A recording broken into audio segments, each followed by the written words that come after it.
नमस्कार दोस्तों, आज के इस वीडियो में हम 2025 इंटरमीडिएट जीव विज्ञान सेट नंबर 2 KH जो अनसॉल्व्ड पेपर है इसको हल कराएंगे।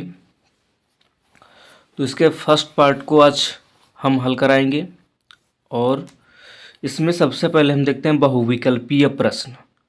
तो सबसे पहला प्रश्न दिया है, सही विकल्प चुनकर अपनी उत्तर पुस्तिका में लिखिए। यानी सही विकल्प हमें चुनना है। 4 ऑप्शन दिए हैं, उसमें सही विकल्प क्या है उसको चुनना है। तो चलो हम देखते हैं पहला प्रश्न क्या दिया है।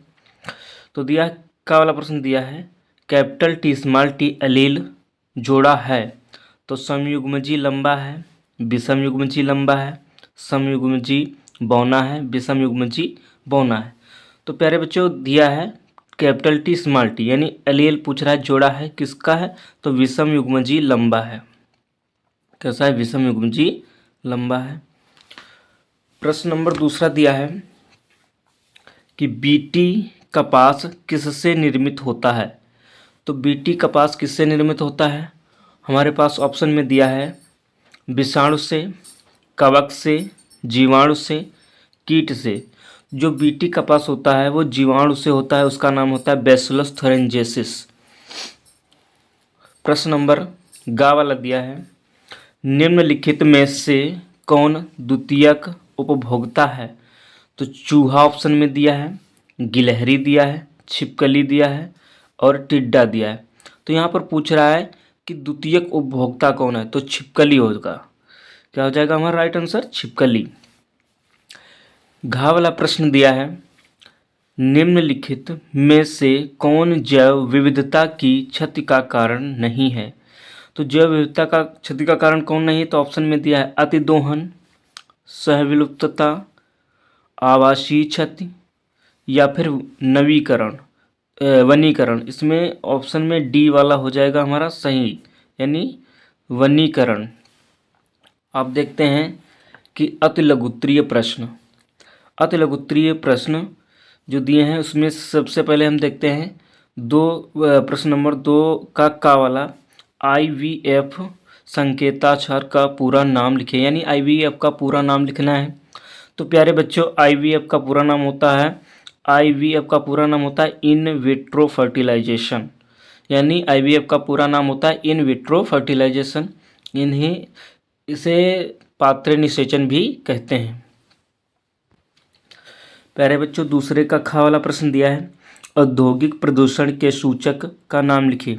जो औद्योगिक प्रदूषण का सूचक है वो लाइकेन होता है। यह कवक और शैवाल के से लाइकेन का निर्माण होता है जो प्रदूषक सूचक का कार्य करता है। फिर न्यूक्लियोसाइड क्या है? तो प्यारे बच्चों नाइट्रोजनी क्षार प्लस पेंटोस शर्करा से न्यूक्लियोसाइड्स का निर्माण होता है और इसमें फास्फेट समूह नहीं पाया जाता है। इसके बाद देखते हैं प्यारे बच्चों दूसरे का घा वाला प्रश्न, एक पोषण स्तर से दूसरे पोषण स्तर पर कितने प्रतिशत ऊर्जा प्रवाहित होती है। तो प्यारे बच्चों एक पोषण स्तर से दूसरे पोषण स्तर तक केवल 10% ऊर्जा प्रवाहित होती है। प्रश्न नंबर दूसरे काड़ा वाला है, किसी एक लिंग संलग्न अप्रभावी विकार का नाम लिखिए। यानी एक पूछ रहा है लिंग संलग्न अप्रभावी जिनसे होने वाला रोग या विकार। तो हीमोफीलिया इसका राइट आंसर हो जाएगा प्यारे बच्चों, हीमोफीलिया। अब इसके बाद देखते हैं लघु उत्तरीय प्रश्न। तो इसमें प्यारे बच्चों तीसरे का प्रश्न नंबर का वाला दिया है, ह्यूमस पर संक्षिप्त टिप्पणी लिखिए।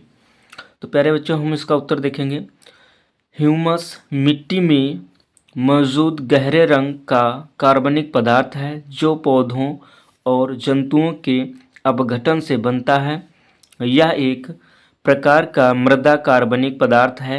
यह पोषक तत्वों से भरपूर होता है और मिट्टी में नमी बनाए रखता है, ह्यूमस कहलाता है। नेक्स्ट प्रश्न है प्यारे बच्चों तीसरे का खा वाला कि चर घातांकी वृद्धि का वर्णन कीजिए।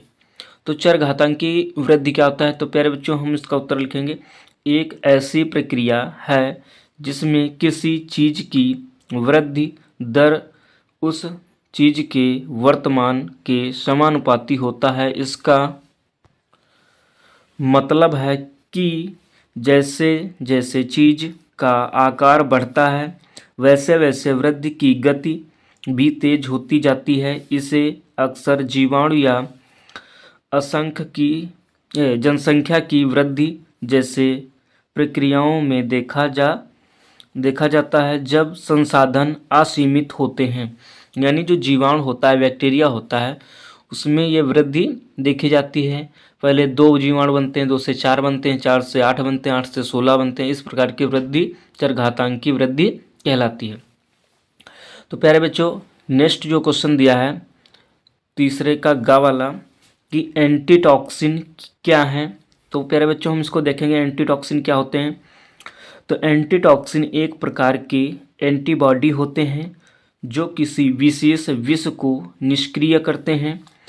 ये उन जानवरों, पौधों या बैक्टीरिया द्वारा निर्मित होते हैं जो किसी विषाक्त पदार्थ के संपर्क में आते हैं और यह विष को बेअसर करने में सबसे प्रभावी होते हैं। एंटीटॉक्सिन का उपयोग कुछ संक्रमणों के इलाज के लिए किया जाता है, लेकिन यह टीकों की तरह स्थायी सुरक्षा नहीं देता है, जैसे टिटनेस का इंजेक्शन।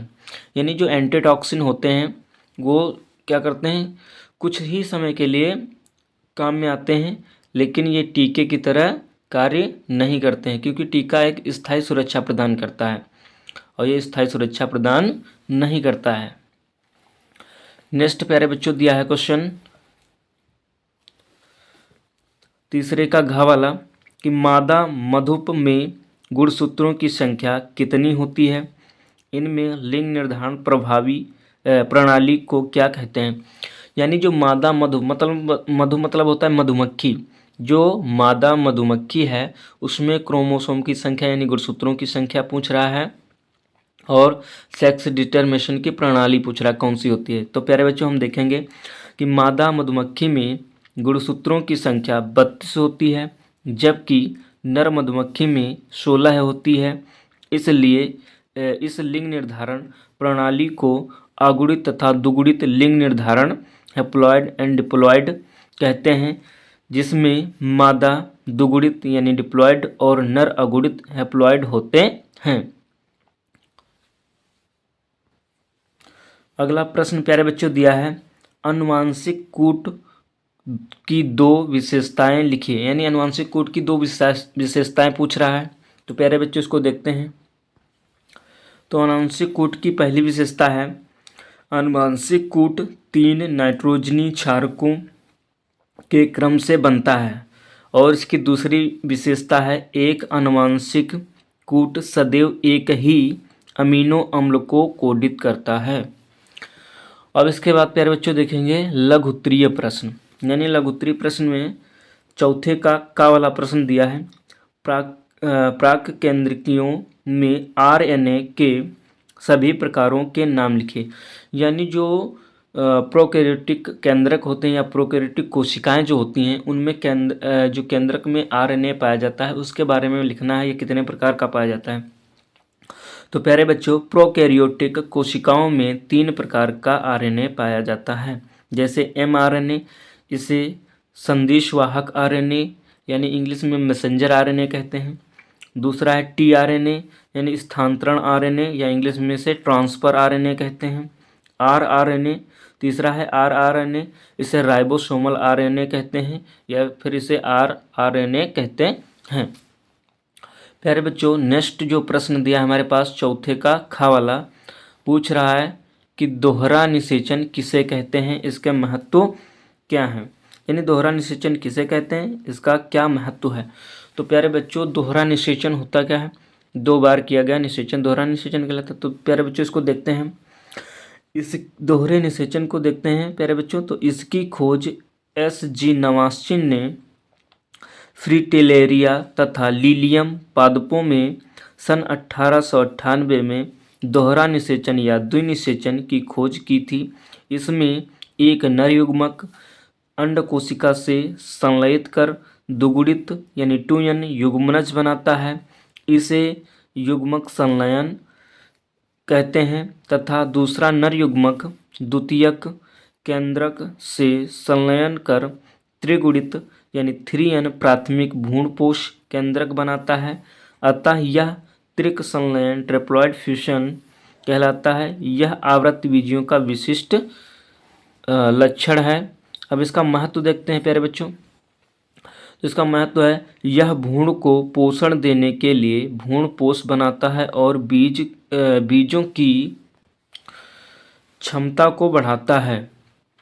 तो प्यारे बच्चों अगला प्रश्न दिया चौथे का ग वाला कि कैनाबिनाइड्स किस पौधे से प्राप्त किया जाता है, इसके महत्व पर प्रकाश डालिए।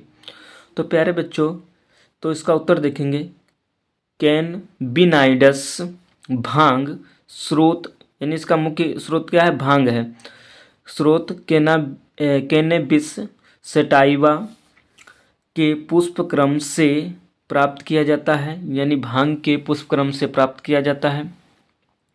तो प्यारे बच्चों इसको हम नोट करके लिखें, भांग के फूल पत्ती रेसिन से मेरिजुआना चरस हशीश गांजा बनाए जाते हैं। फिर इसका महत्व क्या है, तो प्यारे बच्चों इसका महत्व निम्न है। जैसे चिकित्सीय उपयोग, यानी इसका उपयोग हम कहाँ कर सकते हैं, चिकित्सीय उपयोग में कर सकते हैं, क्योंकि ये दर्द मतली और सूजन को कम करने में मदद कर सकते हैं।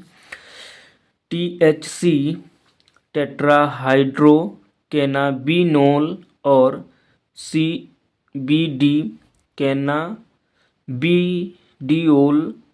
जैसे कुछ कैनाबिनोइड्स का उपयोग मिर्गी कैंसर और बीमारियों के इलाज के लिए किया जा रहा है।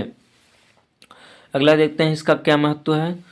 तो मनोरंजन उपयोग, यानी इसका हम प्रयोग कहाँ कर सकते हैं, मनोरंजन के रूप में कर सकते हैं। जैसे भांग का उपयोग इसके मानोसक्रिय प्रभावों के लिए मनोरंजन का उद्देश्य से भी किया जाता है। और इसके बाद हम देखते हैं कि औद्योगिक उपयोग।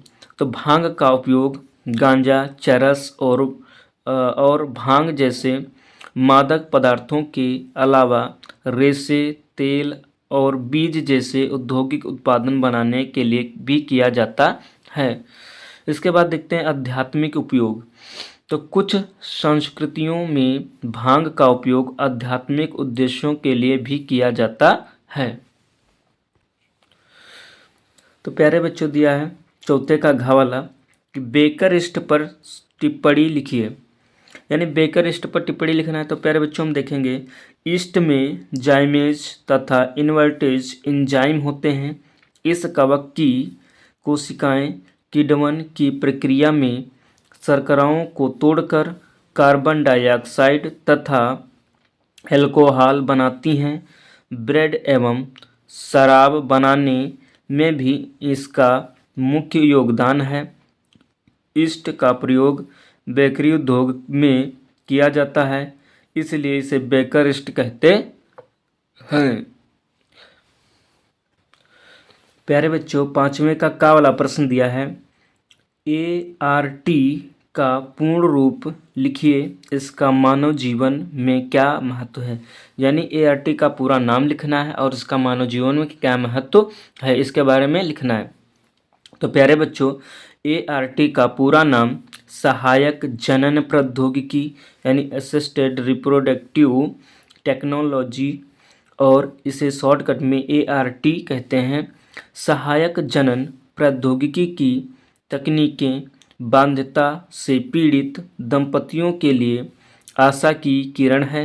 जब बाध्यता के कारणों को उपचार द्वारा ठीक करना संभव नहीं होता है, तब इन विशेष तकनीकों द्वारा संतान उत्पन्न करने में सहायता की जाती है। ये तकनीकी सहायक जनन प्रौद्योगिकी कहलाती हैं। तो इनका प्रयोग हम कहाँ कहाँ करते हैं, तो प्यारे बच्चों देखते हैं। पहले कुछ तकनीकें निम्नलिखित हैं, इसमें बहुत सारी तकनीकें हैं, तो उनमें हम कुछ केवल 7 तकनीकों के बारे में बताएं। जैसे पहली तकनीक है अंतःपात्रीय निषेचन यानी IVF के बारे में हम बताएं। फिर दूसरा युग्मन का अंतःफिलिपियन स्थानांतरण यानी, फिर तीसरा है अंतःकोशिकीय शुक्राणु निक्षेपण, और चौथी जो तकनीक है कृत्रिम वीर्य निषेचन, और पांचवी है ऊसाइट दान विधि, छठा है टेस्टिकुलर स्पर्म एक्सट्रैक्शन, फिर सातवां है प्री इम्प्लांटेशन जेनेटिक डायग्नोसिस। प्यारे बच्चों, पांचवें का खा वाला प्रश्न दिया सह प्रभाविता और अपूर्ण प्रभाविता में विभेद कीजिए, यानी सह प्रभाविता और अपूर्ण प्रभाविता में अंतर बताना है। तो प्यारे बच्चों, हम सब पहले देखेंगे सह प्रभाविता। जब दो तुलनात्मक लक्षणों को ध्यान में रखकर संकरण कराने पर F1 पीढ़ी में दोनों लक्षण अपने आप को प्रदर्शित करते हैं तो इसे सह प्रभाविता कहते हैं। समयुग्मकी A तथा विषम युग्मकी B रक्त वर्ग वाले व्यक्तियों की संतान AB रक्त समूह यानी रक्त वर्ग की होती है, क्योंकि आई पर कोई A जीन तथा B पर B जीन में प्रभाविता का अभाव होता है। यानी सह प्रभाविता क्या होता है कि जिसमें साथ साथ लक्षण दिखाई दे, उन्हें सह प्रभाविता कहते हैं। दूसरा प्यारे बच्चों पूछ रहा है कि अपूर्ण प्रभाविता। तो अपूर्ण प्रभाविता क्या है?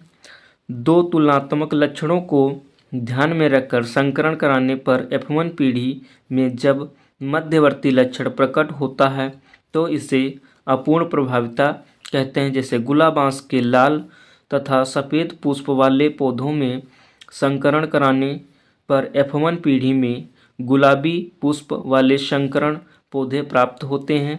F1 पीढ़ी के पौधे में स्वपरागण कराने पर F2 पीढ़ी में लाल गुलाबी सफ़ेद पुष्प वाले पौधे 1:2:1 के अनुपात में प्राप्त होते हैं। यह इनका जीनोटाइप तथा फिनोटाइप अनुपात होता है।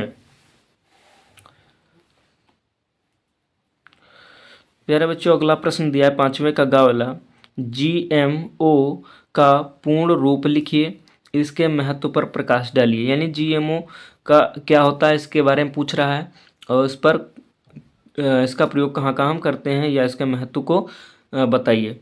तो प्यारे बच्चों, हम देखते हैं कि GMO का पूर्ण रूप आनुवांशिक रूप से रूपांतरित जीव जैसे जेनेटिकली मॉडिफाइड ऑर्गेनिजम्स यानी GMOs कहते हैं। जैव प्रौद्योगिकी द्वारा उच्च उत्पादकता वाली फसलों की किस्म तैयार की गई। यह जीवों में आनुवंशिक स्तर पर रूपांतरण द्वारा संभव हुआ। ऐसे जीव आनुवंशिक रूप से रूपांतरित जीव यानी जेनेटिकली मॉडिफाइड ऑर्गेनिजम्स यानी GMO कहलाते हैं। अब इन GMO फसलों का जो महत्व है उसके बारे में हम देखेंगे। तो GM फसलों का महत्व, तो सबसे पहले हम देखेंगे इनका प्रयोग कहाँ करते हैं या इनका महत्व क्या है। तो अजैविक कारकों के प्रति प्रतिरोधी किस्मों का विकास। दूसरा है रासायनिक कीटनाशकों पर कम निर्भर अर्थात कीट प्रतिरोधी किस्मों का विकास। तीसरा है खनिजों का कुशलता से प्रयोग करने वाली किस्मों का विकास। चौथा है उच्च पोषक या आर्थिक गुणवत्ता वाली फसलें GM फसलें कहलाती हैं। अगला है नॉन लिग्यूमिनियस पादपों में नाइट्रोजन स्थिरीकरण की क्षमता का विकास। तो प्यारे बच्चों, जो पांचवें का घा वाला प्रश्न दिया है उसको हम देखते हैं कि क्लोनिंग संवाहक पर टिप्पणी लिखिए। यानी क्लोनिंग संवाहक क्या होता है इस पर टिप्पणी लिखना है। तो प्यारे बच्चों, पुनर्योगज DNA तकनीक में वांछित जीन को प्रतिलिपियों के निर्माण एवं इसकी अभिव्यक्ति हेतु इसे पोषक कोशिका में प्रवेश कराया जाता है, जिसके लिए इसे अन्य किसी वाहक डीएनए अणु से जोड़कर पुनर्योगज डीएनए अणु का निर्माण किया जाता है। जिस डीएनए अणु में वांछित जीन को जोड़ते हैं उसे क्लोनिंग संवाहक कहते हैं। प्यारे बच्चों, इस वीडियो को यहीं पर समाप्त करते हैं। नेक्स्ट पार्ट जल्दी ही यूट्यूब पर अपलोड करेंगे। वीडियो अच्छा लगे तो लाइक करिए, चैनल को सब्सक्राइब करिए और वीडियो को शेयर ज़रूर करिए। धन्यवाद।